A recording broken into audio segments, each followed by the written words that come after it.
Hello guys, welcome to RP Academy. तो आज से हम लोग ना इकोनॉमिक्स की क्लासेस करेंगे। तो ऑफ कोर्स काफी सारा सिलेबस है यहाँ पर भी, तो थोड़ा सा टाइम हमें यहाँ पर लगेगा, बट जल्दी जल्दी हम इसको कवर कर लेंगे। तो चलिए स्टार्ट करते हैं हम आज की क्लास के साथ में। तो ये भी आपका हम लोग टॉपिक वाइज लेने का कोशिश करेंगे। And commerce and accountancy sooner will be completed, so हम वहाँ पर फिर फाइनेंस भी स्टार्ट कर देंगे। मैनेजमेंट ऑलरेडी देखो कॉस्टिंग डन है, ठीक है। कॉमर्स एंड अकाउंटेंसी चल रहा है, मैनेजमेंट हमारा डन हो चुका है। इसके बाद में आपका इकोनॉमिक्स अभी हम स्टार्ट कर रहे हैं, और फाइनेंस जैसे ही हमारे पास में कॉमर्स खत्म होगा तुरंत स्टार्ट हो जाएगा, ठीक है। कोई भी डाउट होता है तो वो आप पूछ सकते हैं। चलिए स्टार्ट करते हैं आज की क्लास के साथ में। तो पहला क्वेश्चन है, which of the following conditions must be met for a desire to be classified as demand in economics. तो यहाँ पर अगर डिमांड की बात करें, एक मियर डिजायर या विश कि हमें क्या करना है, हमारे पास में कोई सामान खरीदना है या कुछ भी करना है, तो वो हमारी डिमांड बन जाती है। और अगर हम बात करें यहाँ पर, 3 क्राइटेरियाज हमें मीट करने होते हैं डिमांड के लिए। वो 3 क्राइटेरियाज कौन से होते हैं गाइस? तो सबसे पहला होता है कि डिजायर होनी चाहिए कि भाई मुझे ये सामान खरीदना है या मुझे ये सर्विस चाहिए। फिर मेरे पास इतने अमाउंट होनी चाहिए कि I can afford it, ability होनी चाहिए, और विलिंगनेस होनी चाहिए कि मैं उतना अमाउंट देना चाहती हूँ। मान लो मैं लंबरगिनी खरीदना चाहती हूँ, मैं उसके लिए इतने पैसे भी देना तैयार हूँ, लेकिन विलिंग यहाँ पर, ठीक है, विलिंग भी हूँ और ये भी हूँ, लेकिन एबल नहीं हूँ। तो कोई भी एक फैक्टर अगर नीड मीट नहीं कर पाता है, तो यहाँ पर क्या होगा, मैं नहीं खरीदना चाहती। कभी कुछ लोगों को लगेगा कि अच्छा तुमको पसंद होगा ये, तभी एग्जाम्पल दे रही है, नहीं। तो यहाँ पर मेरे एक फ्रेंड है जो कॉन्स्टेंटली लंबरगिनी की बात करता है, तो वो पूरे टाइम लंबरगिनी की बात करेगा, तो मेरे दिमाग में ना वही एग्जाम्पल आया। तो एनीवेज, तो यहाँ पर हम क्या करें, हम यहाँ पर इसको देखेंगे कि किस तरीके से ये जो 3 क्राइटेरियाज हैं ये हमारे मीट करने चाहिए। Willingness, ability and desire. और availability of the commodity in stock, नहीं, ये ऐसा कुछ नहीं है। यहाँ पर ये सप्लाई से रिलेटेड है, यहाँ पर ना कि डिमांड से रिलेटेड है। डिमांड एग्जिस्ट करेगी even if it is currently out of stock or not, ठीक है। Till the time consumer has the desire, we can say that he is willing to pay और and he is able to pay, हम यहाँ पर कहेंगे demand exist करती है। Okay, चलो। तो यहाँ पर ये आपको समझ में आ गया। अब आ जाओ, डिमांड फंक्शन है हमारे पास में, जिसमें कि हम लेंगे P X, P Y, PG, B A B E T U. जहां पर हमारे पास पूछा गया है कि ये जो वेरिएबल पी वाई है ये हमें क्या रिप्रेजेंट करता है। तो देखो, dx हमें क्या रिप्रेजेंट कर रहा है, डिमांड रिप्रेजेंट करता है। तो अगर ऐसा कुछ हमारे पास आ गया, demand for x commodity, right, demand for x commodity, तो पीएक्स मुझे क्या बताएगा, ये मुझे बताएगा demand price for x commodity जिसके लिए डिमांड थी। फिर ये मुझे बताएगा प्राइस वाई, जो प्राइस है हमारे रिलेटेड गुड्स का, किसका, रिलेटेड गुड्स का, ठीक है। और यहाँ पर रिलेटेड गुड्स कौन से वाले हमारे रहेंगे, तो पी वाई जो है वो हमें यहाँ पर सब्स्टिट्यूट्स के बारे में बताता है। अच्छा, पीजी जो होता है, पीजी क्या होगा आपका, कॉम्प्लीमेंट हो जाता है, पीजी आपका कॉम्प्लीमेंट हो जाता है। अच्छा, इसके बाद में आप पर जो रिलेटेड गुड्स होते हैं उसमें सब्स्टिट्यूट्स जो है वो प्राइमरी रिलेशनशिप बनाते हैं। तो अब हमसे यहाँ पर पूछा गया है कि P X sorry P Y आपका क्या होगा, तो आंसर क्या होना चाहिए यहाँ पर पी वाई के लिए, इसका आंसर हो जाएगा प्राइस ऑफ सब्स्टिट्यूट्स। अच्छा, इसके बाद में आपने यहाँ पर देखा होगा B A E T you, तो बी क्या है, बी यहाँ पर आपके लिए बजट बताता है, बजट, ओके, बजट या फिर इनकम या फिर वेल्थ। तो बी की जगह आपको एग्जाम में वाई दिखेगा तो आप इनकम लिख दोगे, ठीक है। या फिर आपको यहाँ पर आई दिख सकता है, तो आई में भी आपको इनकम ही याद रखना है। इसके बाद में टी क्या दिखाता है, टेस्ट दिखाता है। ए क्या दिखाता है आपको, ए यहाँ पर दिखाएगा एडवर्टीजमेंट एक्सपेंडिचर्स। ई दिखाता है आपको एक्सपेक्टेशंस क्या है, ठीक है। और यू क्या दिखाएगा हमें, यू हमें ऑफ कोर्स यूटिलिटी दिखाएगा। तो इस तरीके से हमारे पास में ये जो पूरा का पूरा डिमांड फंक्शन है वो बन जाता है। आगे समझ में किस तरीके से हमें यहाँ पर इसको रखना है याद में। चलो आगे बढ़ जाते हैं। अब हमारा नेक्स्ट क्वेश्चन क्या है, अगर कॉफी और टी सब्स्टिट्यूट्स हैं, ठीक है, तो अगर पी वाई के प्राइस में इंक्रीमेंट होगा तो इससे क्या होगा। देखो, अगर पी वाई का प्राइस बढ़ेगा, पी वाई यहाँ पर क्या हो गया, कॉफी और टी है, यहाँ पर इंक्रीज हुआ है प्राइस ऑफ कॉफी, कॉफी क्या है, सब्स्टिट्यूट है, राइट। तो यहाँ पर हम देखेंगे कि अगर सब्स्टिट्यूशन इफेक्ट में कॉफी और टी हमारे सब्स्टिट्यूट्स है, तो वो सेम कंज्यूमर के लिए कॉम्पीट करते हैं। तो अगर प्राइस यहाँ पर कॉफी का बढ़ेगा तो रैशनल कंज्यूमर्स क्या करेंगे, इसका कंजम्पशन कम कर देंगे। और ये हमारा कहाँ हमने सीखा था, लॉ ऑफ डिमांड में सीखा था।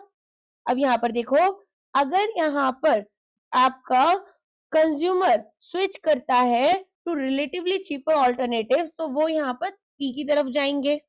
तो इससे हमारे पास टी के कर्व में और हमारे कॉफी के कर्व में चेंज आएगा। ऑप्शंस में आपको पूछा है मेनली टी के बारे में।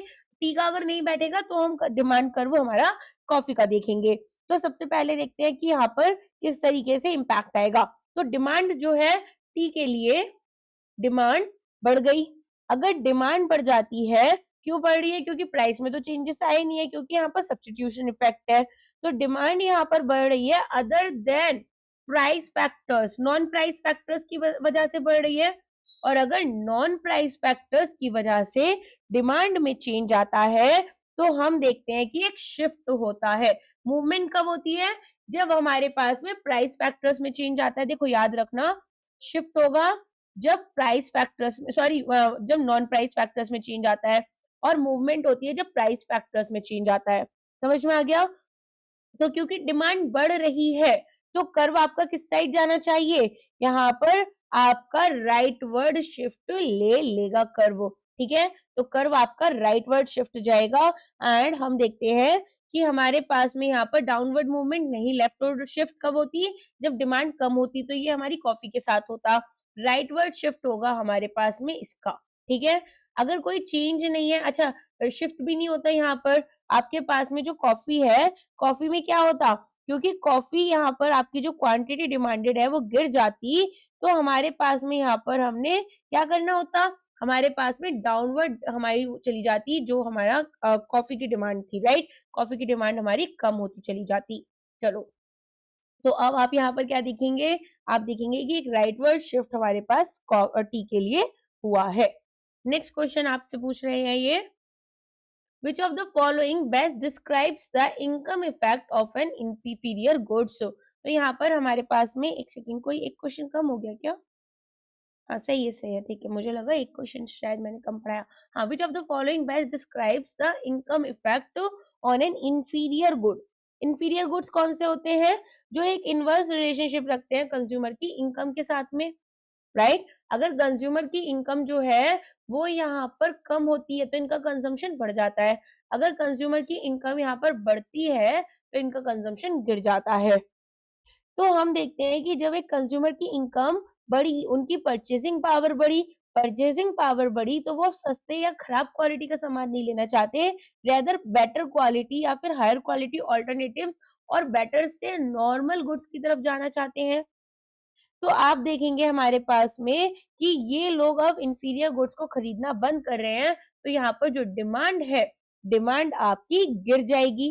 फॉर एग्जाम्पल, अगर मुझे बोला जाए इंस्टेंट नूडल्स के लिए और रेस्टोरेंट मील्स के लिए, ठीक है, तो इंस्टेंट नूडल्स जो होते हैं ना वो उतने हेल्दी नहीं होते, बट रेस्टोरेंट मील्स ज्यादा हेल्दी होती हैं। तो अगर हम अनिल अंबानी को या मुकेश अंबानी को या इन लोग को पूछे कि आपको इंस्टेंट नूडल्स खाने, they will say no no this is very unhealthy, हो हम लोग ऐसी चीजें नहीं खाते, राइट। तो यहाँ पर वो भी अलग तरह के टोन्स में बताएंगे वो लोग। तो यहाँ पर हमारे साथ में तो ऐसा है नहीं, हमको भूख लगेगी हम रात को भी बनाकर खा लेते हैं। तो एक स्टूडेंट जो है वो लॉट ऑफ इंस्टेंट नूडल्स खाते हैं क्योंकि वो थोड़े सस्ते भी होते हैं और बनाने में भी आसान होते हैं, प्लस द फैक्टर, ओके। तो यहाँ पर स्टूडेंट्स जो है, अगर उनको एक बहुत अच्छी जॉब मिल जाती है तो फिर वो धीरे धीरे ना इंस्टेंट नूडल्स हम कम कर देते हैं। क्यों कम कर रहे हैं, क्योंकि अब हम यहाँ पर अगर भूख भी लग रहा है, ठीक है, जोमेटो से कुछ हेल्दी ऑर्डर कर लिया, तो वैसा वाला हमारा माइंडसेट हो जाता है।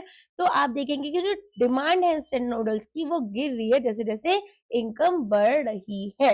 आ गया समझ में। तो यहाँ पर ग्राफ्स कैसे कैसे बनेंगे आपके लिए, मैंने एक शायद एक इमेज ऐड की है यहाँ पर, देखो यहाँ पर आपके लिए ग्राफ देखना बहुत ध्यान से। तो नॉर्मल गुड्स है आपका, जैसे जैसे इनकम बढ़ेगी इनकी क्वांटिटी डिमांडेड भी बढ़ रही है। इंफीरियर गुड्स में क्वांटिटी डिमांडेड गिरती जाएगी जैसे जैसे इनकम कम हो रही है। तो अगर हम I1 से I2 पर जा रहे हैं तो हमारे पास में यहाँ पर Q1 से Q2 पर गए, क्वांटिटी बढ़ गई अगर इनकम कम हुई है, right, and vice versa. Normal goods में हमारे पास में अगर प्राइसेस बढ़ जाते हैं तो क्या होगा, अगर यहाँ पर प्राइसेस बढ़ रहे हैं और इनकम भी बढ़ गई तो कर्व हमारा राइटवर्ड शिफ्ट होगा। लेकिन अगर इनकम हमारी यहाँ पर क्या हो रही है, इनकम हमारी इंफीरियर गुड्स में बढ़ रही है, ठीक है, तो प्राइसेस का यहाँ पर हम इतना ख्याल नहीं रखते हैं। रेदर यहाँ पर आप क्या देखेंगे कि हमारे पास में इनकम बढ़ने की वजह से ये जो गुड्स है इनकी डिमांड कम हो गई। तो इंफीरियर हमेशा नॉर्मल गुड्स के ऑपोजिट बनाएगा। अगर ये ऐसा कर्व बना रहे हैं तो आपका इंफीरियर ऐसा कर्व बनाएगा, राइट। ये बस आपको याद रखना है कि किस तरीके से इंफीरियर कर्व जो है वो हमेशा ऑपोजिट जाता है। आगे समझ में, यहाँ पर राइटवर्ड शिफ्ट हो रही है जब इनकम आपकी बढ़ी और यहाँ पर लेफ्टवर्ड शिफ्ट हो रहा है। आगे समझ में, चलो। तो यहाँ पर इंफीरियर गुड्स के लिए low quality rice, second hand goods, income अगर हमारी बढ़ेगी तो कंज्यूमर्स इनको कम खरीदेंगे और एक नेगेटिव इम्पैक्ट हमें देखने के लिए मिलता है। अच्छा, ये बोल रहे हैं यहाँ पर कि आपसे आंसर पूछा था तो आंसर क्या होगा, इनकम बढ़ी डिमांड गिर गई। अच्छा, as prices fall real income rise, prices अगर गिर गए तो जो रियल इनकम है, इन्फ्लेशन का इम्पैक्ट हमारे पास इतना नहीं होगा। तो ये बोल रहे हैं कि इनकम जो है वो भी हमारी यहाँ पर रिड्यूस हो रही है डिमांड।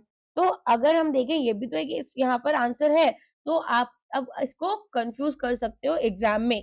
क्यों नहीं करोगे कंफ्यूज, क्योंकि रियल इनकम की बात हो गई, इन्फ्लेशन हट गया, लेकिन इनकम इफेक्ट कंपोनेंट यहाँ पर एक प्राइस चेंज है, जिसमें से आप ये देखते हैं कि ये टेक्निकली एक्यूरेट हो सकता है इंटरनल मैकेनिज्म्स को रिलेटेड, बट यहाँ पर एक कंपोनेंट है, यहाँ पर ना प्राइस की भी बात होती है, यहाँ पर प्राइस की भी बात होती है। यहाँ इनकम इफेक्ट में हमारे पास मेन फोकस हमारा इनकम रहेगा। ओके, चलो अब आ जाते हैं आगे। एक मूवमेंट हुई है from point A two point be on the same demand curve. तो यहाँ पर ये पूछा है डाउनवर्ड स्लोप आया हमारा, मूवमेंट क्या है हमारे पास में, इस तरीके से जो है कि हमारे पास मूवमेंट नीचे की तरफ हो रही है, सेम कर्व बना हुआ है। अगर देखो कर्व ऐसे बना होता तो यहाँ पर इस तरह से मूवमेंट होती है, अगर हमारे पास इस तरह का कर्व है तो मूवमेंट इस तरह से डाउनवर्ड हो रही है। तो हम पॉइंट ए से पॉइंट बी पर आए हैं सेम डिमांड कर्व पर, तो ये हमें क्या शो करेगा, देखो अगर डायरेक्शन हमारे पास में, ठीक है, मूवमेंट की कैसी है हमें वो देखनी होती है, एक्सपेंशन की तरफ है या कॉन्ट्रैक्शन की तरफ। तो अगर मूवमेंट हमारी पॉइंट ए से पॉइंट बी में डाउनवर्ड स्लोप पर है, ठीक है, मीनिंग कि हमारे पास में एक्सपेंशन होगा डिमांड का, क्या होगा, एक्सपेंशन होगा डिमांड का। अगर मूवमेंट होती है हमारी अपवर्ड तो यहाँ पर हमारे पास कॉन्ट्रैक्शन होता डिमांड का, डिमांड हमारी कम हो जाती। तो इकोनॉमिक्स में हमें ध्यान रखना है कि जब भी movement along the same demand curve होती है तो यहाँ पर चेंज आपका क्वांटिटी डिमांडेड में होता है, जो कि यहाँ पर कैसे हो रहा है, जो चेंज आपका प्राइस ऑफ द कमोडिटी की वजह से हुआ, ठीक है। तो इसको हम यहाँ पर दो पार्ट्स में रखते हैं, एक्सपेंशन जिसमें कि डिक्रीज होगा प्राइस तो क्वांटिटी डिमांडेड यहाँ पर बढ़ेगी, मूवमेंट डाउन द कर्व होगा, और कॉन्ट्रैक्शन में प्राइस बढ़ेगा, क्वांटिटी हमारी जो है वो गिरेगी डिमांडेड, और मूवमेंट हमारा अपवर्ड होगा। आइए समझ में, यहाँ पर थोड़ा सा ऐसा हो गया है तो हमारे पास आंसर जो है वो उसका सी बन जाएगा। नेक्स्ट ये बोल रहे हैं वो इमेज की वजह से हो गया थोड़ा सा, तो यहाँ पर आप देखेंगे हमारे पास क्वेश्चन क्या है। अच्छा, एक चीज और बता देती हूँ इसमें मैं आपको, तो हमें क्या क्या ध्यान रखना है, एक्सपेंशन में मूवमेंट डाउनवर्ड होती है, प्राइसेस भी गिर जाते हैं, कॉन्ट्रैक्शन में मूवमेंट अपवर्ड होती है, प्राइसेस बढ़ते हैं। इंक्रीज अगर होगा डिमांड कर्व हमारा यहाँ पर डिमांड में तो कर्व राइटवर्ड शिफ्ट करता है, और ये नॉन प्राइस फैक्टर्स की वजह से होता है जो कि पॉजिटिव है। और अगर यहाँ पर डिमांड गिर गई नॉन प्राइस फैक्टर की वजह से तो हमारा जो कर्व होगा वो लेफ्टवर्ड शिफ्ट होगा, ठीक है, याद रहेगा ये। नेक्स्ट आओ, if the cross elasticity of demand between two goods is positive plus 2.0 the goods are likely. अगर क्रॉस इलास्टिसिटी हम यहाँ पर मेजर करेंगे तो कैसे पता चलेगा हमें, ये हमें पता चलता है कि भाई जो डिमांड है गुड एक्स की वो चेंज कर रही है जब प्राइसेस गुड्स वाई के, prices of goods Y are changing. तो ये हमारे पास में एक एल्जेब्रिक साइन जो है प्लस या माइनस का, इसको हमें कंसीडर करना है। अगर साइन पॉजिटिव है इसका क्या मतलब है कि दो वेरिएबल्स हमारे सेम डायरेक्शन में जा रहे हैं, मतलब अगर प्राइस हमारा गुड वाई का ऊपर जाएगा तो जो डिमांड है गुड एक्स की, ठीक है, डिमांड गुड एक्स की वो भी बढ़ जाएगी। अब यहाँ पर कंज्यूमर स्विच अवे करेंगे from the non expensive goods और बाई करेंगे गुड्स एक्स इंस्टेड। तो ये डेफिनेशन है आपके सब्स्टिट्यूट्स की। Okay, for example Coke and Pepsi, है ना, एग्जांपल दिया था टी एंड कॉफी, और नेगेटिव साइन होगा तो इसका मतलब है कि वेरिएबल्स ऑपोजिट डायरेक्शन में बढ़ रहे हैं। तो अगर प्राइस यहाँ पर y का ऊपर जा रहा है तो डिमांड जो है x की वो आपकी कम हो रही है। तो जब हम गुड्स को साथ में यूज करते हैं, है ना, और गुड y जो है वो एक्सपेंसिव हो गई, तो कंज्यूमर्स अब यहाँ पर इसको भी कम खरीदेंगे और इसको भी कम खरीदेंगे, राइट। जैसे कि ब्रेड एंड बटर हो गया, प्रिंटर्स एंड इंक हो गया, राइट। इसके अलावा भी हमने बहुत सारे एग्जांपल्स लिए थे इसको समझने के लिए कि किस तरीके से हमारे पास में यहाँ पर ये एक दूसरे को कॉम्प्लीमेंट करते हैं। पेट्रोल एंड कार लिया था। अब अगर जीरो इलास्टिसिटी है तो क्या होगा? जीरो इलास्टिसिटी का मतलब है गुड वाई का प्राइस में कोई भी चेंज गुड एक्स को नहीं लेकर आता। अनरिलेटेड गुड्स जैसे सॉल्ट एंड शूज कुछ भी ले लो, है ना, फिर तो आप ऊपर से रैंडम उठाकर, तो हमारे पास में पॉजिटिव साइन सब्स्टिट्यूट होता है, नेगेटिव साइन कॉम्प्लीमेंट के लिए बनता है, और जीरो हमारा अनरिलेटेड के लिए बनता है। तो क्योंकि ये प्लस 2.0 है तो हमारे पास में ये सब्स्टिट्यूट के लिए बनेगा। आगे समझ में, यहाँ पर क्वांटिटी एक्स की ज्यादा डिमांड की जाएगी। अनरिलेटेड होता तो जीरो होता, और अगर हमारे पास कॉम्प्लीमेंट्स होते, परफेक्ट कॉम्प्लीमेंट्स होते, तो यहाँ पर नेगेटिव इलास्टिसिटी आपको बनी हुई मिलती। आई होप अभी आपको सारा क्लियर हो गया होगा। तो यहाँ पर आपको एग्जाम में ना एक तरह से और क्वेश्चन आ सकता है, if the price of T rises by 10% and demand for coffee rises by 20%, what is the cross elasticity? तो यहाँ पर आपसे ये पूछा जाता तो आपको फिर इसका आंसर देना होता कि हमारी क्रॉस इलास्टिसिटी कितनी हो जाएगी, 2.0 यहाँ पर 0 हो जाएगी, दैट टू इन पॉजिटिव। ठीक है, क्लियर हो गया, समझ में आ गया कैसे इन क्वेश्चंस को हमें सॉल्व करना है। आई होप यहाँ पर जितनी चीजें हैं, क्योंकि काफी बच्चों को डर लग रहा था, तो इसमें एक एग्जाम्पल भी दे रखा है कि हमारे पास में एक तरह का अगर ब्रांड ले लोगे जिसका आटा सस्ता है, आटा महंगा हो गया, तो दूसरे ब्रांड पर लोग शिफ्ट कर जाएंगे। ठीक है, ये भी आपको एग्जाम में क्वेश्चन इस तरह से भी बन सकता है। अच्छा, इलास्टिसिटी निकालते कैसे हैं हम? तो percentage change in quantity demanded for goods X और percentage change in price of good Y. ठीक है, तो ये हमारा, अगर मान लो आपका प्राइस जो है वो चेंज करता है 10% से, किसके लिए? टी के लिए, और हमारे पास में कॉफी का जो क्वांटिटी है डिमांडेड वो बढ़ जाता है 20% से, तो आंसर आपका 2.0 आ जाएगा, 0 आ जाएगा, सॉरी। नेक्स्ट यहाँ पर, अच्छा, ये जो मैग्नीट्यूड है आपका 2, ये क्या बताता है? ये बताता है कि वैल्यू हमारी 1 से बड़ी है तो डिमांड कॉफी की बहुत ज्यादा इलास्टिक हो चुकी है, हाईली इलास्टिक है, सेंसिटिव है, और यहाँ पर जो प्राइसेस चेंज हो रहे हैं टी के उससे, ओके। अगर एक स्मॉल प्राइस हाइक हुआ टी में तो लोग फटाफट यहाँ पर कॉफी की तरफ हो सकता है मूव कर जाएं। आई होप ये क्लियर हो गया होगा। कॉन्ट्रैक्शन ऑफ डिमांड, अब हम यहाँ पर बात कर रहे हैं कि कॉन्ट्रैक्शन अगर हो रहा है डिमांड का तो वो क्यों होता है? बताओ क्यों होना चाहिए कॉन्ट्रैक्शन यहाँ पर? देखो, एक टेक्निकल टर्म है जिसका मतलब है कि क्वांटिटी डिमांडेड रिड्यूस हुई। क्यों हो रही है? क्योंकि प्राइस जो है यहाँ पर गुड्स के ओन प्राइस के वो ऊपर जाएंगे, तो price of the good goes up, जिसकी वजह से quantity demanded goes down, and एक upward movement along the same demand curve हमें देखने के लिए मिलता है।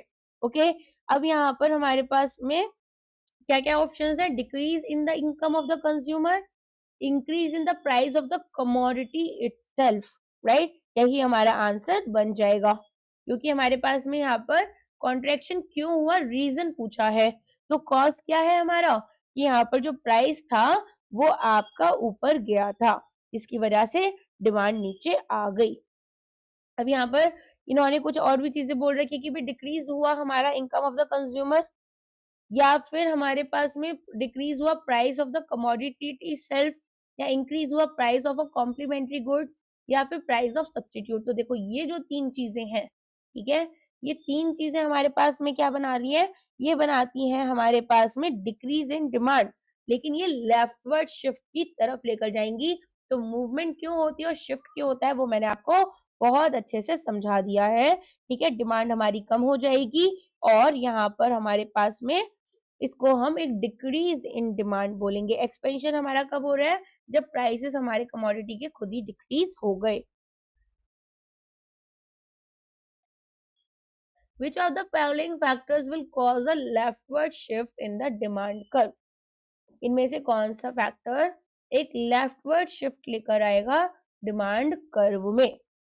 तो देखो यहाँ पर आपको पढ़ने हैं सारे options. Fall in the price of the commodity, increase in consumer income, increase in price of the complementary goods, increase in the price of a substitute good और इंक्रीज इन एडवर्टीजमेंट एक्सपेंडिचर। तो बताओ इसका answer क्या होगा। देखो एक leftward shift का क्या मतलब है, डिमांड कम हुई, कब हो रही है, हर पॉसिबल प्राइस पॉइंट पर। कंज्यूमर्स अब यहाँ पर उस प्रोडक्ट को कम खरीदना चाहते हैं, लेफ्टवर्ड शिफ्ट। ठीक है, अब यहाँ पर लोग इसको कम खरीदना चाहते हैं, तो हमारे पास में ऐसा कब होता है, शिफ्ट कब हो रही है, नॉन प्राइस फैक्टर्स की वजह से हो रही है।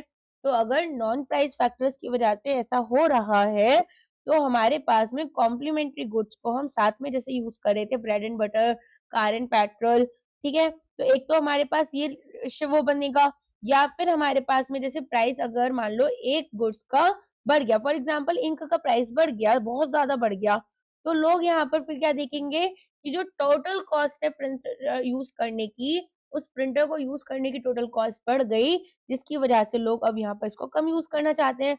इवन इफ अगर प्राइस जो है प्रिंटर का वो सेम है तो भी लोग इसको कम खरीदेंगे, क्योंकि जो पैकेज डील है वो काफी एक्सपेंसिव हो गई और पूरा का पूरा जो डिमांड कर्व हमारा प्रिंटर का है वो इधर आ जाएगा। आगे समझ में? तो यहाँ पर आपके पास में आंसर क्या होना चाहिए, आपका आंसर होगा C, increase in the price of a complementary goods. ठीक है, अच्छा ये क्या है, fall in the price of commodity. इससे क्या होगा, प्राइस की बात हो रही है, प्राइस आपको एक्सपेंशन या कॉन्ट्रैक्शन देगा, तो लॉ ऑफ डिमांड के यहाँ पर इनवर्सली प्रोपोर्शनल जाएंगे तो क्वांटिटी बढ़ जाएगी। अगर इंक्रीज यहाँ पर डिमांडेड क्वांटिटी, इंक्रीज हमारी कंज्यूमर की इनकम हो रही है, तो ये हमें एक राइटवर्ड शिफ्ट देगी, क्योंकि लोग ज्यादा नॉर्मल गुड्स खरीदना चाहेंगे। अगर प्राइस हमारे सब्स्टिट्यूट गुड्स का बढ़ गया तो फिर तो लोग यहाँ पर देखो, अगर कॉफी हमारी महंगी हुई तो लोग कहाँ जा रहे हैं, टी की तरफ जा रहे हैं, तो टी जो है उसका कर्व हमारा राइटवर्ड शिफ्ट हो जाएगा। फिर यहाँ पर अगर इंक्रीज हुआ एडवर्टीजमेंट एक्सपेंडिचर में, ठीक है, तो यहाँ पर अगर एडवर्टीजमेंट एक्सपेंडिचर आपका बढ़ जाता है तो उसमें क्या होगा, सक्सेसफुल एडवर्टाइजिंग यहाँ पर एक प्रोडक्ट को और ज्यादा पॉपुलर करेगी और राइटवर्ड शिफ्ट उसका हो जाएगा। नेक्स्ट जाते हैं, यहाँ पर आपको एग्जांपल से भी समझा रखा है कि एक लेफ्टवर्ड शिफ्ट होता है जब लेस हमारे पास में डिमांड किया गया एट सेम प्राइस। बस शिफ्ट का यही याद रखना, शिफ्ट आपका डिमांड बढ़ेगी तो यहाँ पर राइटवर्ड होगा और हमेशा नॉन प्राइस फैक्टर से होता है, और एक्सपेंशन, कॉन्ट्रैक्शन या मूवमेंट तीन टर्म्स दे रखे हैं तो ये प्राइस फैक्टर की वजह से होते हैं, और लॉ ऑफ डिमांड में ये दोनों इनवर्सली प्रोपोर्शनल होते हैं एक दूसरे से, है ना। बस इतना याद रखोगे तो भी आंसर आपका आ जाएगा, आसानी से सॉल्व कर पाओगे। Law of supply states that other things remaining constant there is an inverse relationship between price and quantity supplied, a direct relationship between price and quantity supplied. Supply is determined solely by the cost of production. Supply increases when demand increases. Supply is independent of price. तो अब आपको बताना है इनमें से कौन सा answer आपका सही होगा। देखो लॉ ऑफ सप्लाई क्या कह रही है कि प्रोड्यूसर्स, आपके जो यहाँ पर फर्म्स हैं, ऑर्गेनाइजेशंस हैं, हाउ दे आर बिहेविंग, जब मार्केट प्राइस यहाँ पर चेंज हो रहा है, तो लॉ ऑफ डिमांड हमारी किसके बारे में थी, कंज्यूमर्स के बारे में थी। यहाँ पर हम सप्लाई में प्रॉफिट मोटिव देखते हैं कि भाई फर्म को ज्यादा से ज्यादा प्रॉफिट हो, प्रॉफिट होगा प्रोडक्शन बढ़ता रहेगा, नहीं होगा रुक जाएगा। तो अगर यहाँ पर एक डायरेक्ट रिलेशनशिप है, इसका मतलब कि हमारे पास में प्राइसेस जो है वो अगर बढ़े तो क्वांटिटी सप्लाइड भी बढ़ा देती है फर्म। अगर प्राइसेस कम हुए, फर्म को लॉस हुआ, तो क्वांटिटी सप्लाइड भी गिर जाएगी। तो यहाँ पर जब मार्केट प्राइस किसी भी गुड्स के बढ़ते हैं मार्केट प्राइस बढ़े, तो यहाँ पर वो सामान हमें बेचने में प्रॉफिट भी बढ़ेगा। प्रॉफिट बढ़ेगा तो हमारे पास अभी तो प्रोडक्शन कॉस्ट सेम है, फिर धीरे-धीरे यहाँ पर हम ज़्यादा से ज़्यादा प्रोडक्शन करेंगे और नए फर्म्स मार्केट में एंटर कर जाएँगे, राइट? तो यहाँ पर हम क्या देखते हैं कि जो सप्लाई कर्व है, वो अब हमारा अपवर्ड जा रहा है, ठीक है? कहाँ जाता है? अपवर्ड जाता है। तो ये बोल रहे हैं इनवर्स है, डायरेक्ट है, कैसी रिलेशनशिप है? डायरेक्ट रिलेशनशिप है, ओके? इनवर्स तो लॉ ऑफ डिमांड में होती है। अभी बताया था जब डिमांड वाले क्वेश्चंस कंप्लीट किए थे। अब इसके बाद में यहाँ पर ये बोल रहे हैं supply is determined solely by cost of production. नहीं, कॉस्ट ऑफ प्रोडक्शन के अलावा बहुत सारी चीजें होती हैं। तो हमारे पास में यहाँ पर कॉस्ट ऑफ प्रोडक्शन जो है वो क्या करेगा, ये यहाँ पर शिफ्ट करेगा कर्व को। कॉस्ट ऑफ प्रोडक्शन एक शिफ्ट लेकर आता है कर्व में। और सप्लाई अगर इंक्रीज हुई, जब डिमांड हमारी इंक्रीज हुई, डी ऑप्शन, तो यहाँ पर लॉ ऑफ सप्लाई और मार्केट इक्विलिब्रियम की बात हो रही है। तो अगर डिमांड इंक्रीज होगी तो हायर प्राइसेस हो जाएंगे, जिसकी वजह से यहाँ पर हमारे पास जो अपना इक्विलिब्रियम है वो चेंज हो जाता है, याद होगा आपको।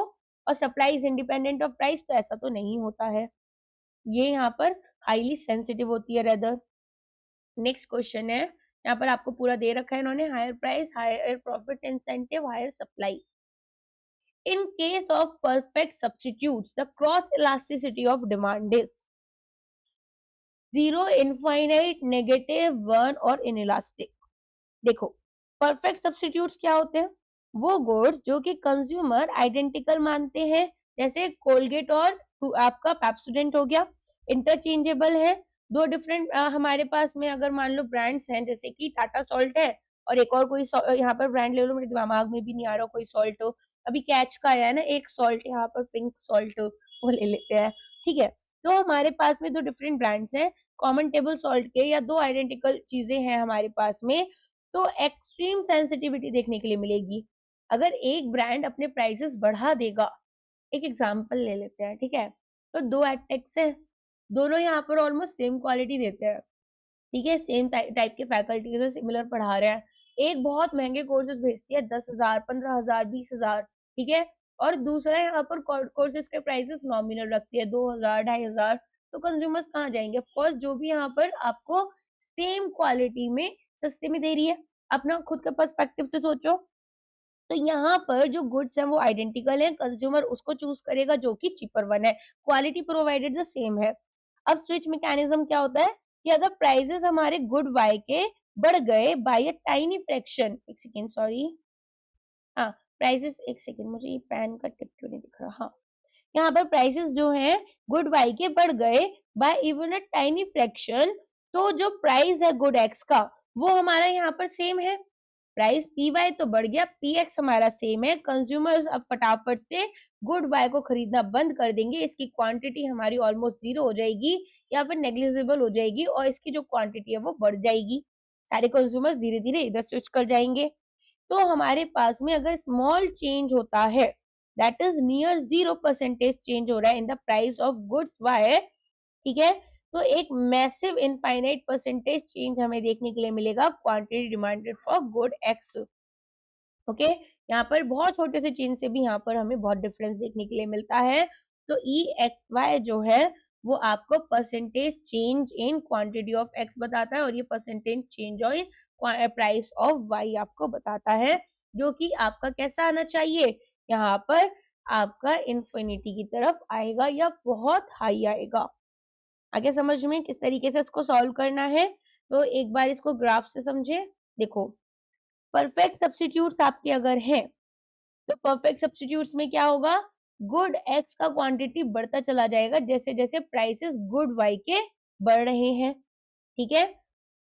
फिर अगर परफेक्ट कॉम्प्लीमेंट्स है, अगर हमारे पास परफेक्ट कॉम्प्लीमेंट्स है, तो गुड्स हमारी साथ में अगर यूज हो रही है तो इसका प्राइस बढ़ेगा, तो इसकी भी जो क्वांटिटी डिमांडेड होगी वो कम होती चली जाएगी।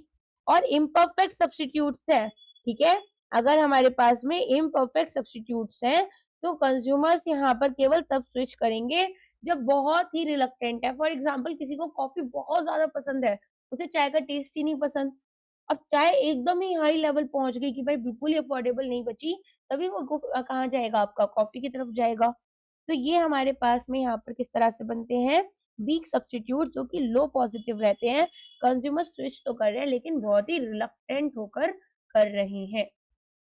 आ गया समझ में? तो ये आप देख सकते हैं। देखो, इलास्टिसिटी वैल्यू का एक टेबल बना दो, आसान रहेगा क्योंकि अब तो हम रिवीजन कर रहे हैं, कॉन्सेप्ट वीडियोस आप देख चुके हो।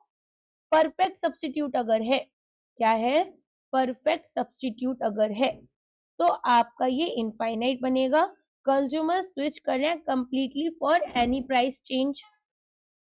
अगर क्लोज सब्स्टिट्यूट है तो हाई पॉजिटिव रहेगा, कंज्यूमर्स इजीली स्विच कर रहे हैं Coke and Pepsi. Weak substitute है तो लो पॉजिटिव रहेगा।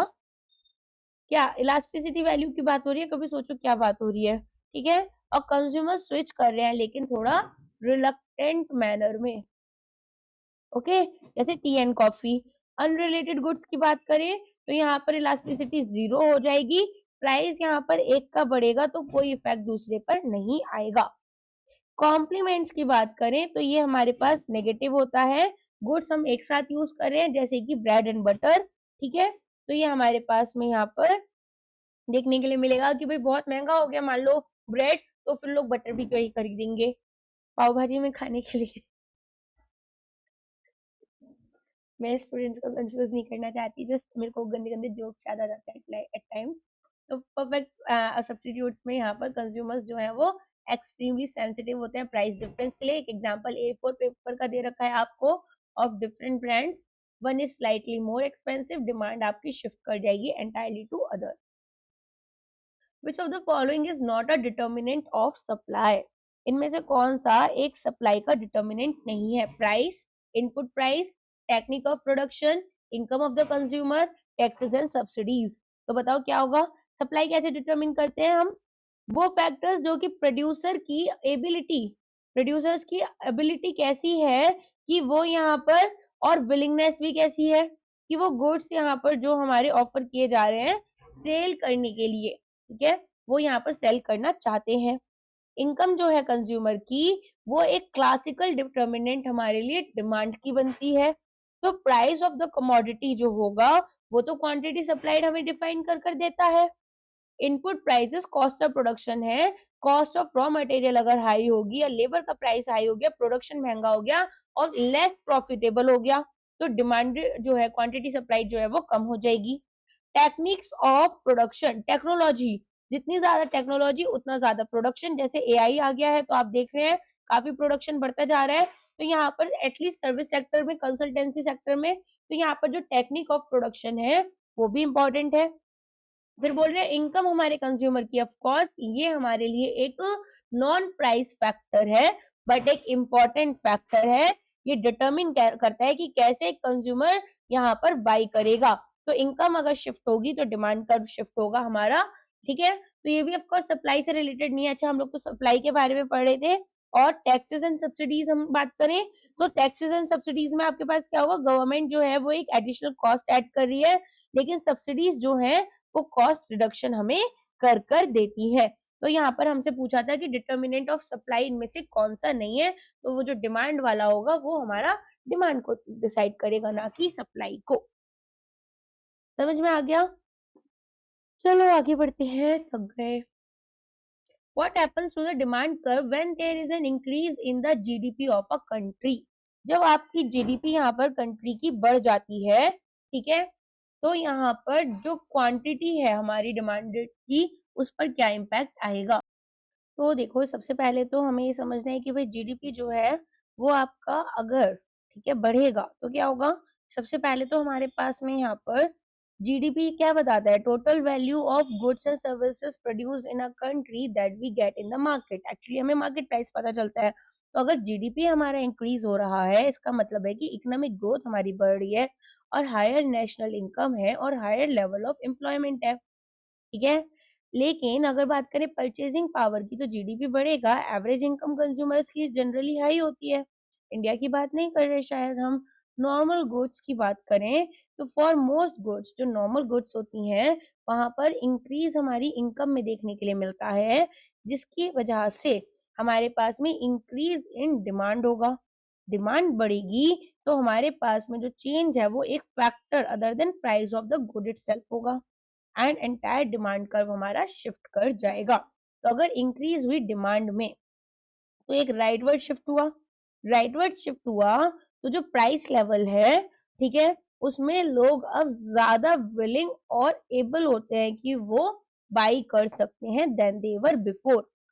तो शिफ्ट अगर हम देखेंगे यहाँ पर हमारे पास में किधर हो रही है, ये हमारी राइट वर्ड हो रही है। आगे समझ में, लेफ्ट वर्ड जब डिमांड कम होती, मूवमेंट की बात करें यहाँ पर डाउनवर्ड अलोंग द कर्व कब होता, जब प्राइसेस में चेंजेस आ रहे होते। और परफेक्टली इलास्टिक, इलास्टिसिटी क्या है, सेंसिटिविटी, हमारी डिमांड और प्राइस, अगर प्राइस चेंज होगा तो डिमांड हमारी कितनी सेंसिटिव है उसके लिए, ठीक है, और अनचेंज का यहाँ पर सवाल ही नहीं उठता। चलो नेक्स्ट जाते हैं। The substitution effect explains the downward slope of the demand curve because अगर हम देखें यहाँ पर सब्स्टिट्यूशन इफेक्ट में क्या होगा कि दो प्राइमरी रीजंस है हमारे पास में along side the income effect कि भाई क्यों आखिर डिमांड कर्व जो है वो डाउनवर्ड स्लोपिंग है।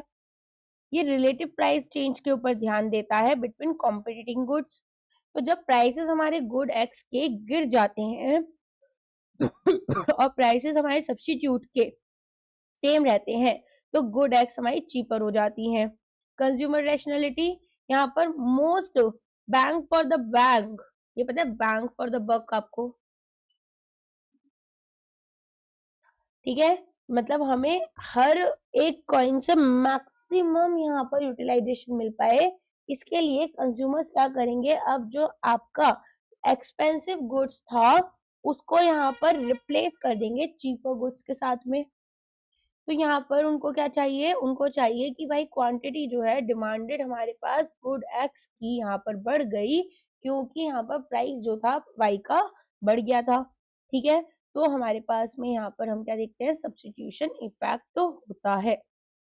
तो आंसर आपका क्या होगा, बी हो जाएगा। जैसे जैसे प्राइस गिरेंगे गुड्स यहाँ पर रिलेटिवली चीपर हो जाएंगी than others, inducing consumers to switch to it. Okay, चलो नेक्स्ट यहाँ पर, अच्छा ये बोल रहे हैं price falls and real income rises, तो ये आपका क्या है, यहाँ पर परचेजिंग पावर के ऊपर ध्यान दे रहे हैं। तो जब प्राइस गिरेंगे तो आपके पास ज्यादा पैसा बचेगा, ठीक है, अब आप ज्यादा रिच फील करोगे जिसकी वजह से आप हर चीज ज्यादा खरीद सकते हो। As price fall supply increases, तो ये आपका किसके अंडर आ जाएगा, ये आपका यहाँ पर सप्लाई और प्रोडक्शन से रिलेटेड हो जाएगा। यहाँ पर प्रोडक्शन कॉस्ट से और ये आपका सप्लाई से। ओके, ये वाला रह गया as price falls utility of goods increases. तो law of diminishing marginal utility पढ़ा था जिसमें वो ग्लास ऑफ वाटर वाला एग्जांपल दिया था आप लोगों को। तो यहाँ पर हम क्या देखते हैं कि हमारे पास में क्या हो रहा है, हमारे पास में जो चेंजेस हैं वो क्यों हो रही हैं, क्योंकि हमारे पास में हम ज्यादा यूनिट्स तभी खरीदते हैं जब प्राइसेस कम हो रही हैं, ठीक है। तो हम उनको ज्यादा इसीलिए खरीद रहे हैं, लेकिन यूटिलिटी एक अलग कॉन्सेप्ट हो गया कि हम कितना सेटिस्फाइड फील कर रहे हैं। अगर डिमांड गुड ए की, ठीक है, यहाँ पर डिक्रीज हो गई और प्राइसेस गुड्स पी के इंक्रीज हो गए, क्यों, यहाँ पर प्राइस गुड्स पी के जैसे ही बढ़े डिमांड जो है गुड ए की डिक्रीज हो गई, तो गुड ए और गुड्स बी जो है वो आखिर आपस में क्या रिश्ता रखते हैं, ये रिश्ता क्या कहलाता है, बताओ क्या कहलाएगा। तो यहाँ पर ये कॉम्प्लीमेंट्स कहलाएंगे जहां पर प्रोडक्ट टिपिकली एक साथ यूज करते हैं, है ना। सिंपल था समझने में, इसके बारे में हमने बहुत बार डिस्कस कर लिया था। गिवन गुड्स कौन से होते हैं, गिवन गुड्स थे जो कि यहाँ पर एक सिंगल गुड है जिसकी डिमांड बढ़ेगी जैसे जैसे इसके प्राइसेस बढ़ेंगे, जैसे कि आईफोन, है ना, लुई विटॉन का बैग मैंने एग्जांपल दिया था। इसके अलावा इंफीरियर गुड्स की बात करें तो एक सिंगल गुड्स का रिलेशनशिप एक कंज्यूमर की इनकम के साथ में क्या होगा, ठीक है, ना कि प्राइस दूसरे गुड्स का। फिर आते हैं हमारे 15 क्वेश्चन पर, अगर एक्सपेंडिचर एडवर्टीजमेंट हमारा एडवर्टीजमेंट पर जो एक्सपेंडिचर है वो बढ़ गया है तो इससे क्या होगा। ये एक नॉन प्राइस डिटर्मिनेंट है हमारे डिमांड का, जहां पर हम देखेंगे कि एडवर्टीजिंग आप क्यों कर रहे हो कि ज्यादा से ज्यादा कंज्यूमर्स देख पाए, इन्फॉर्म करेंगे कंज्यूमर्स को, एक फेवरेबल चेंज होगा उनके टेस्ट और प्रेफरेंसेस में। तो यहाँ पर सक्सेसफुल एडवर्टाइजिंग जो है गुड्स को हमारे लिए एक ऐसा प्रोडक्ट बनाती है जो कि ज्यादा वैल्यूएबल और यूनिक है कंपेयर टू इट्स कॉम्पिटिटर्स, जिसकी वजह से क्योंकि यहाँ पर क्वांटिटी डिमांडेड हमारी किससे ट्रिगर हो रही है, एक नॉन प्राइस फैक्टर से पूरा का पूरा डिमांड कर्व आपका मूव कर जाएगा। ठीक है, तो यहाँ पर हर प्राइस लेवल पर कंज्यूमर्स ज्यादा चीजों को खरीदने के लिए विलिंग होंगे। ठीक है, तो राइट वर्ड शिफ्ट हमारा आ जाएगा, तो यहाँ पर इंक्रीज होगा डिमांड में। ओके, एक्सपेंशन ऑफ डिमांड ये बोल रहे हैं तो वो आपका प्राइस फैक्टर के ऊपर डिपेंड करता है, ये भी इसमें भी प्राइस कम होने चाहिए। डिक्रीज क्यों होगा, अगर एडवर्टीजमेंट एक्सपेंडिचर बढ़ा दिया मतलब ज्यादा कंज्यूमर्स लाना चाहते हैं। मान लो ये जो वीडियो है, मैंने एक बार और आपको इस तरह का एग्जांपल दिया था कि अगर मान लो यहाँ पर एक प्रमोट का ऑप्शन होता है, एडवर्टीजमेंट एक अलग हो गया, प्रमोट में क्या होगा, आपके फीड पर मेरी वीडियो आएगी। ओके, और वो आपको भी नहीं पता है कि मैंने इसमें एक्स्ट्रा पैसा दिया है यूट्यूब को, वो तब दिखा रही है, लेकिन फिर आप उसको क्लिक करोगे, जब आप उसको क्लिक करोगे तो यहाँ पर ऐसे बहुत सारे स्टूडेंट्स के पास वो जाएगी, उसके व्यूज सडनली बहुत हाई हो जाते हैं। ओके, तो यहाँ पर एक ऐसा भी फीचर होता है, तो वो क्या है कि एडवर्टीजमेंट एक्सपेंडिचर हमारा बढ़ गया। And thanks to you students that we have never marketed anything. ठीक है, हमारे पास एक यूट्यूब चैनल है और एक हमने कभी मार्केटिंग नहीं की, बट आप लोग के सपोर्ट से we are growing very nicely, so thanks a lot for that. चलिए आगे बढ़ते हैं, तो यहाँ पर आप देखेंगे कि बेटर एड्स जो है वो हायर इनकम देते हैं, राइटवर्ड शिफ्ट आता है, वर्स एड्स लोअर इनकम देते हैं, एक डिक्रीज होता है, लोअर शिफ्ट आता है। मार्केट इक्विलिब्रियम अक्कर करेगी where demand is greater than supply, supply is greater than demand, quantity demand equals to quantity supplied, या फिर प्राइस हमारा हाईएस्ट पॉइंट पर है। तो बहुत आसान है, ये तो यूं ही बता दोगे। मार्केट इक्विलिब्रियम क्या है, स्टेट ऑफ बैलेंस जहां पर अपोजिंग फोर्सेस हैं, डिमांड की और आपके कंज्यूमर्स की और सप्लाई की, जो कि परफेक्टली मीट कर रही हैं। ठीक है, तो यहाँ पर हमारे पास में हम देखते हैं कि किस तरीके से हमारा जो डाउनवर्ड स्लोपिंग डिमांड कर्व होता है, ये डिमांड कर्व होता है और ये सप्लाई कर्व होता है, ये आपस में इंटरसेक्ट कर रहे होते हैं। एक स्पेसिफिक प्राइस पर अमाउंट ऑफ गुड्स जो हमारी क्वांटिटी डिमांडेड है वो यहाँ पर सप्लाई के बराबर हो जाएगी, और इसको हम मार्केट क्लियरिंग प्राइस भी बोलते हैं। तो यहाँ पर आपको क्वेश्चन में मैं ऐसा भी पूछ सकती थी कि मार्केट क्लियरिंग प्राइस कौन सा होता है, तो जहां पर मार्केट इक्विलिब्रियम आपका एग्जिस्ट करता है और एक फ्री मार्केट में अगर प्राइस आपके अबव दिस पॉइंट है, ठीक है, तो हमारे पास में क्या होगा, अगर यहाँ पर प्राइसेस अबव है तो नेचुरल प्रेशर्स आएंगे, सरप्लस या शॉर्टेज देखने के लिए मिलेगी, और जो प्राइसेस हैं वो हमारे पास में देखो, अगर अबव हुआ तो सरप्लस है और अगर डाउन हुआ तो हमारे पास शॉर्टेज है, जिसकी वजह से प्राइसेस यहाँ पर आपके दोबारा इक्विलिब्रियम की तरफ आ जाते हैं। अगर क्वांटिटी डिमांडेड क्वांटिटी सप्लाइड से ज्यादा है तो हमारे पास शॉर्टेज हो गई, डिमांड ज्यादा हो गई, प्राइसेस बढ़ेंगे। अगर क्वांटिटी सप्लाइड, ये डिमांडेड के लिए डी था, मुझे खुद भी नहीं समझ में आया मैंने क्या लिखा है, सॉरी गाइस। एक सेकंड, क्वांटिटी डिमांडेड, आपकी quantity supplied, market equilibrium, quantity demanded quantity supplied से ज्यादा है तो एक्सेस डिमांड हो गई, प्राइसेस बढ़ जाएंगे। क्वांटिटी डिमांडेड कम हो गई क्वांटिटी सप्लाइड से, मतलब हमारे पास में सरप्लस हो गया और प्राइसेस फॉल हो जाएंगे। ये यहाँ पर प्राइसेस बढ़ेंगे, यहाँ पर गिरेंगे, यहाँ पर आपके सेम रहेंगे, स्टेबल रहेंगे। नेक्स्ट क्वेश्चन है, which of the following represents the real income effect?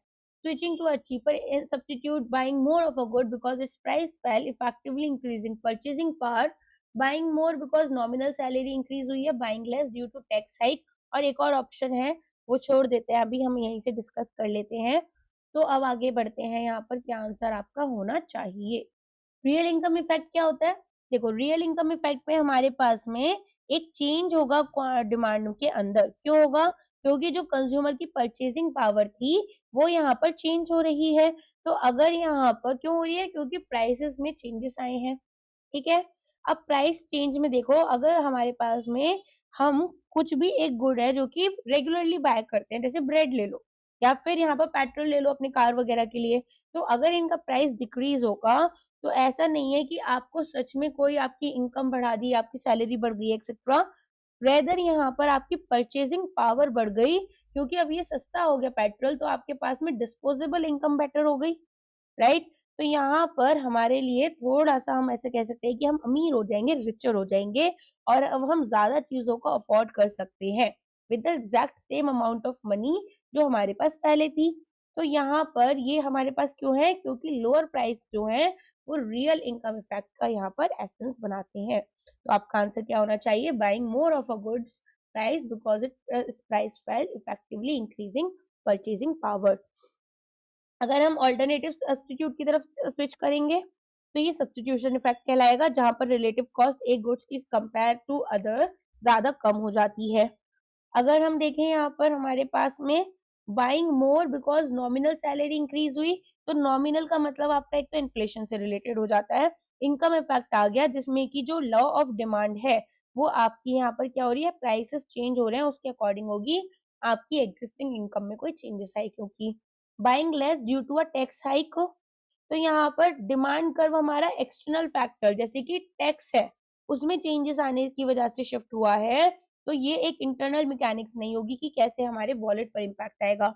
And change in taste of course यहाँ पर ये हमारी प्रेफरेंसेस हैं रेदर देन हमारे पास में इससे इकोनॉमिक्स से कुछ लेना देना है, इसका मीनिंग यहाँ पर एक्सटर्नल फैक्टर के अंदर ये आ गया। ये समझ में। नेक्स्ट क्वेश्चन है, if the price of ink falls what is the likely impact. ये तो आप खुद भी कर सकते हैं, ये तो आसान हो गया, कॉम्प्लीमेंट्री गुड्स हैं, तो अगर यहाँ पर प्राइस हमारे एक इंक के गिर भी जाएंगे तो जो डिमांड कर्व है हमारे लिए पेन का वो राइटवर्ड शिफ्ट हो जाएगा। क्यों, क्योंकि प्राइस ऑफ इंक हमारे लिए क्या है, एक नॉन प्राइस फैक्टर बना पेन का, और नॉन प्राइस फैक्टर शिफ्ट लाते हैं, और क्योंकि इसका इंक का प्राइस गिरेगा तो डिमांड हमारे पास में बढ़ जाती है किसकी, हमारे पेन्स की, और पेन्स की डिमांड बढ़ेगी तो कर्व हमारा राइटवर्ड शिफ्ट हो जाएगा। ठीक है, इनवर्स रिलेशनशिप हमारे पास बनेगी, और कॉम्प्लीमेंट्री गुड्स के पास में कैसा क्रॉस इलास्टिसिटी होता है, नेगेटिव होता है। तो अगर एक का गुड्स का प्राइस गिरेगा तो दूसरा यहाँ पर प्राइस जो है यहाँ पर उसका जो डिमांड है वो बढ़ जाता है। तो बेसिकली हुआ क्या, प्राइस इंक का गिरा तो लॉ ऑफ डिमांड के अकॉर्डिंग कंज्यूमर ज्यादा इंक खरीदेंगे, इंक यहाँ पर बिना पेन के चलेगा नहीं, तो टोटल कॉस्ट जो है यूजिंग अ पेन वो इफेक्टिवली डिक्रीज हो गई, तो लोग यहाँ पर अब ज्यादा पेन खरीद सकते हैं, और क्योंकि एक नॉन प्राइस फैक्टर है तो कर्व हमारा राइटवर्ड शिफ्ट हो जाएगा। नेक्स्ट क्वेश्चन है, slope of demand curve is generally कैसा होता है, यहाँ पर पॉजिटिव, नेगेटिव, जीरो, इनफाइनाइट या यू शेप। तो नेगेटिव होता है लॉ ऑफ डिमांड जो कि क्या बोल रही है, एक इनवर्स रिलेशनशिप है प्राइस और क्वांटिटी के बीच में। सो यहाँ पर हमारे पास में मैथमेटिकली अगर स्लोप निकालते हैं तो delta P upon delta Q निकलेगा। ओके, अगर कोई न्यूमेरिकल आ गया छोटा मोटा तो वो इस तरीके से कर लेना, 100 मार्क में कुछ तो क्वेश्चन इजी भी आएंगे, सब टफ नहीं आएंगे, तो उस माइंडसेट से मत जाना। अब नेगेटिव स्लोप क्यों क्यों होता है, law of diminishing marginal utility, right, कि अगर कंज्यूमर ज्यादा कंज्यूम करेगा किसी भी यूनिट्स ऑफ अ गुड तो एक्स्ट्रा सेटिस्फेक्शन हर एक एडिशनल यूनिट से कम मिलेगा। एक बार पहली बार जब एक ग्लास ऑफ वाटर पिया तो यहाँ पर बहुत प्यासे थे तो ठीक है अच्छा लगा, दूसरे में कोई खास मतलब फील नहीं होगा, तीसरा तो हम पीना भी नहीं चाहेंगे। तो हम केवल तभी विलिंग होते हैं बाय करने के लिए जब प्राइसेस कम है। इनकम इफेक्ट में जब प्राइसेस गिर जाएंगे कंज्यूमर की रियल इनकम बढ़ेगी, परचेजिंग पावर बढ़ेगी, तो वो ज्यादा यूनिट खरीद पाएंगे। सब्स्टिट्यूशन में अगर गुड एक प्राइस का गिर गया और रिलेटिवली चीपर है देन अदर सब्स्टिट्यूट तो लोग इसकी तरफ चले जाते हैं, और लोअर प्राइसेस यहाँ पर कई बार प्रोडक्ट को अफोर्डेबल कर देते हैं और नए कंज्यूमर्स हमें मिल जाते हैं। Change in quantity demanded versus change in demand, ये क्या है, both refer to shift in the curve, former refers to shift later to the movement, former refers to movement due to price later to the shift। बताओ क्या होगा, देखो इसका answer C हो जाएगा। कैसे होगा यहाँ पर, तो हमारे पास में बहुत ही सिंपल सी टर्मिनोलॉजी है ये, लेकिन ऑफ कोर्स इंपॉर्टेंट है। चेंज अगर क्वांटिटी डिमांडेड में है तो इसका मतलब है कि एक मोमेंट हम एक पॉइंट से दूसरा हमारे एक स्टैटिक कर्व में कर रहे हैं। अगर चेंज हमारी डिमांड में आ रहा है तो पूरा का पूरा प्राइस और क्वांटिटी का जो रिलेशनशिप है वो ही हमारा यहाँ पर डिफरेंट हो जाएगा। तो यहाँ पर factors other than on price, तो नॉन प्राइस फैक्टर्स यहाँ पर हो गए, और यहाँ पर मूवमेंट अलोंग द कर्व हो रही है क्योंकि प्राइस के साथ में रिलेशनशिप है। ठीक है, याद रहेगा चेंजेस इन क्वांटिटी, यहाँ पर चेंजेस हो रहे हैं, चेंज इन डिमांड इधर इधर शिफ्ट हो रहे हैं, लेफ्टवर्ड या राइटवर्ड, राइटवर्ड जब डिमांड बढ़ेगी, लेफ्टवर्ड जब डिमांड गिरेगी। सप्लाई में भी हमारे पास में शिफ्ट हमारा डाउनवर्ड या अपवर्ड होगा, अपवर्ड होगा तो सप्लाई बढ़ रही है, डिमांड यहाँ पर आप सॉरी सप्लाई आपकी यहाँ पर गिर रही है। ये आपका राइटवर्ड जा रहा है तो सप्लाई आपकी बढ़ेगी और यहाँ पर सप्लाई आपकी कम होगी। तो change in quantity supplied and change in supply. आज के लिए बस इतना ही है। वीडियो पसंद आया तो लाइक करना, कमेंट कर सकते हो, कोई भी डाउट हो, कोई डाउट नहीं हो तो बोलना मैम बहुत अच्छा लेक्चर, मैम बहुत अच्छा, जैसे तनुश्री ने बोला भी था, तो there is a student Tanushree, उन्होंने ऐसे ही लिख दिया था। खैर वो तो एक फनी बात हो गई। आप यहाँ पर एक छोटा मोटा कमेंट कुछ भी कर सकते हैं, मुझे अच्छा लगेगा। एंड आज के लिए बस इतना ही है, मिलते हैं हमारे नेक्स्ट क्लास में। Thank you so much.